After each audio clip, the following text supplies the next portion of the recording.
This is comicbooksecrets.com, Comic and Value Pricing, Part 1, the description. The description is where you start to catalog what comic books you have in your collection or in the stash of comic books you've happened upon. It's going to make it easy to find value, which we'll get to in Lesson 3 of this series, and it'll also give you the standardized language or the collector's lingo that you'll need if you're speaking to other collectors, to dealers, to people working in stores. Whether you're buying or selling, it'll let them know that you know what you're talking about, and everyone will be on the same page moving forward.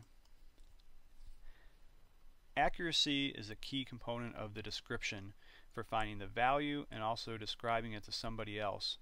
A complete description is going to consist of the title, the issue number, and the grade or the condition of the comic book. In this lesson we'll just talk about the title and the issue number and a few gotchas there. In Lesson 2 we'll actually start getting into the condition or the grade of the comic books. Now the description consists of the title and the issue number.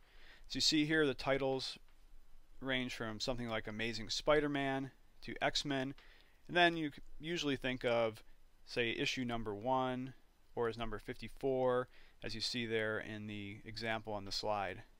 There are a few variations to this that don't fall in the usual number sequence. These are called annuals or giant size, or they could just be one-shots, and they'll be listed in any kind of price guide in that manner. As you see below in the slide, X-Men Annual number 5 would be one way to describe these non-standard issues. There is another gotcha I want to bring up here, and that gotcha is the volume number. Remember, accuracy is key. If you have a different volume number, and typically that means that they've re-released the title, which has been very common in recent years. Punisher is a very good example where there's several volumes of the comic book. So you're going to need to know if it's volume 1, volume 2, volume 3, and so on. One little trick you can use to clarify is just put the year that the comic book was released. Typically you'll find this when you open up to the first page, it'll say the year of publication even if it doesn't say so on the cover, and also the month usually comes with the issue number. That way that takes away any doubt as to which volume you're talking about, because people can also look in the year as they look in any kind of price guide or online source. Now once you start moving through your comic book stash, try to keep them in alphabetical order. You may have numerous issue numbers for every title.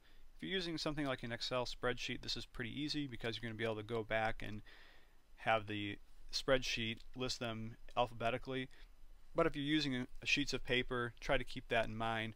If you do have a lot of issues of any particular title or several titles, you may want to have a different sheet of paper for each one of those titles.